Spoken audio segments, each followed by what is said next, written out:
Hi everybody, this is Jason, the Science Outreach Manager and Life Science Educator here at the Children's Museum Houston. Today I'm inside our Power Science Lab to show you how to make your own bag of blood. Halloween is coming up soon, so that's going to be a really cool thing for you all to do.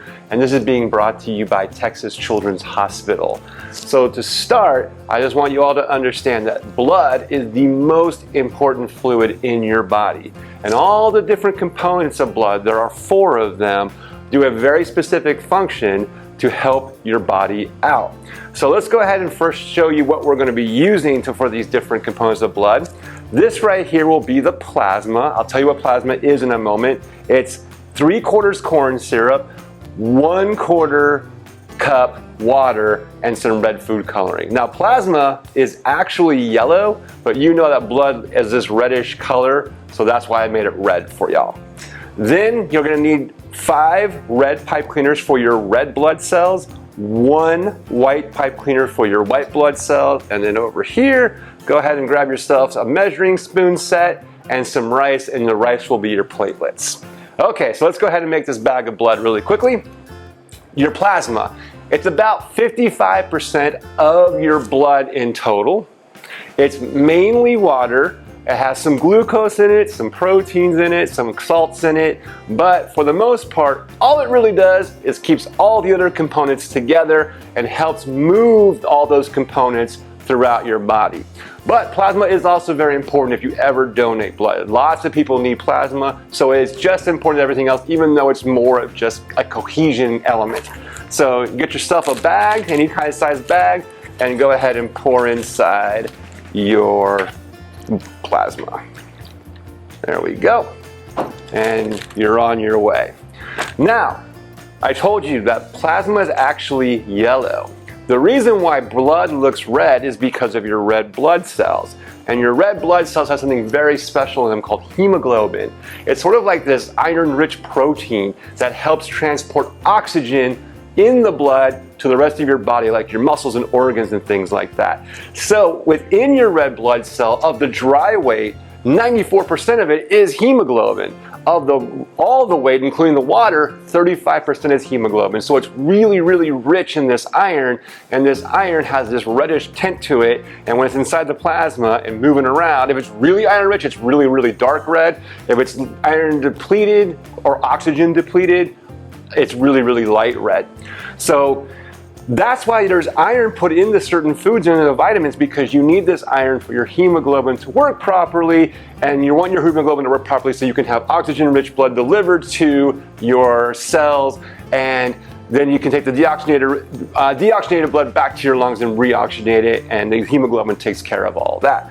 So when it comes to your cells, it's about a 5-to-1 ratio. You have 5 red blood cells to 1 white blood cell. So I've already created 4 of the red blood cells, but to make another one, you just kind of want to make a disc shape, and you just kind of want to curl it around into this disc shape.